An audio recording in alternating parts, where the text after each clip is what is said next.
নমস্কার। আজকে আমাদের যে বিষয়টি আমরা আলোচনা করতে চলেছি সেটি হচ্ছে উইল হ্যাভ অবজেক্ট প্লাস ভি3, অর্থাৎ ভার্বের শেষে ক্রিয়ার শেষে যদি এরকম থাকে করিয়ে নেব, লিখিয়ে নেব, দেখিয়ে নেব, শুনিয়ে নেব, হ্যাঁ, পাঠ করিয়ে নেব ইত্যাদি এরকম থাকে যে নেব এবং নেবে, তাহলে আমরা এই ফরমেশনটা অ্যাপ্লাই করব এইভাবে। উইল হ্যাভ অবজেক্ট প্লাস ভি3 এর ফরমেশনটা কি আছে? একটা সাবজেক্ট থাকবে, এখানে উইল হ্যাভ থাকবে এবং অবজেক্ট থাকবে প্লাস ভি3 plus R.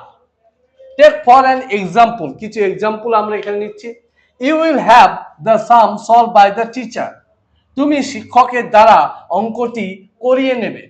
You will have your shirt made before the puja festival, তুমি পূজার আগে তোমার জামাটি তৈরি করিয়ে নেবে। They will have the work done by him, তাহারা কাজটি তাহাকে দিয়ে করিয়ে নেবে। টেস্ট ইয়োরসেলফ, এখানে কিছু সাবজেক্ট অর্থাৎ প্রোনাউন দেওয়া আছে এবং এখানে কিছু ভার্বস দেওয়া আছে, এগুলো দিয়ে তুমি সেন্টেন্স তৈরি করবে। কিরকম সেন্টেন্স তৈরি করবে?